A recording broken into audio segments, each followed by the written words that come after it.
Sore itu, taman bermain penuh dengan tawa anak-anak. Di tengah keceriaan itu, Dina, seorang ibu muda, duduk di bangku taman sambil mengawasi anaknya, Raka, bermain di ayunan. Wajah Dina berseri-seri setiap kali melihat Raka tertawa bahagia. Namun kebahagiaan itu berubah menjadi mimpi buruk dalam sekejap. Saat Dina memalingkan wajah untuk mengambil botol air di tasnya, Raka menghilang. Panik menyergap Dina. Dia berlari mengelilingi taman, memanggil nama anaknya berulang kali. Semua orang di taman ikut membantu, tapi Raka tidak ditemukan. Laporan ke polisi dibuat, pencarian dilakukan, namun Raka seakan lenyap tanpa jejak. Seminggu berlalu, Dina mulai mendengar suara Raka memanggilnya setiap malam. Bu, aku di sini. Awalnya ia mengira itu hanya ilusi dari pikirannya yang terguncang. Namun, suara itu terus datang dan selalu terdengar dari arah taman bermain. Dina tidak bisa mengabaikan suara itu. Suara Raka terdengar lirih, telepon. Setiap malam, suara itu mengarahkannya ke taman bermain. Dina mulai merasa bahwa suara tersebut bukan sekadar halusinasi, petunjuk. Dengan keberanian yang tersisa, ia memutuskan untuk mencari tahu lebih dalam. Malam itu, Dina membawa senter dan pergi ke taman bermain. Taman itu gelap dan sepi.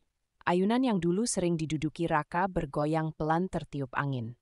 Saat Dina mendekati ayunan itu, suara Raka terdengar lagi. Bu, aku di sini. Suara itu seperti datang dari bawah tanah. Dina menyadari bahwa di bawah ayunan terdapat gundukan tanah yang terlihat berbeda dari sekitarnya. Dengan tangan gemetar, ia mulai menggali dengan bantuan ranting besar. Beberapa menit kemudian, ia menemukan sebuah boneka milik Raka yang dulu selalu dibawa kemana-mana. Ketika Dina terus menggali, ia menemukan sesuatu yang lebih mengerikan, sepotong pakaian yang dikenakan Raka pada hari ia menghilang. Perasaan Dina bercampur aduk antara takut dan marah.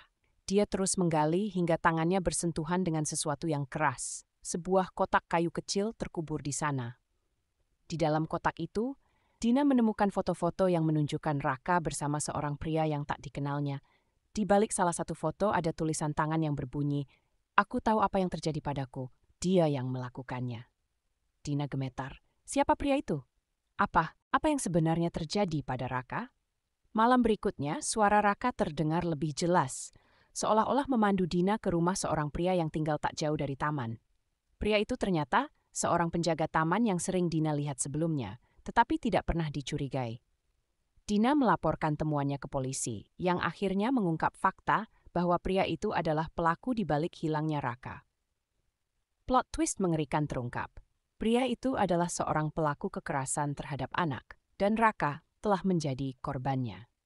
Arwah Raka yang terperangkap di taman bermain tempat kejadian itu terjadi, telah mencoba memberitahu ibunya selama ini. Setelah pria itu ditangkap dan Raka ditemukan, Dina memutuskan untuk memindahkan jasad anaknya ke pemakaman yang lebih layak. Malam terakhir di taman, Dina mendengar suara Raka untuk terakhir kalinya. "Terima kasih, Bu. Aku sekarang bebas."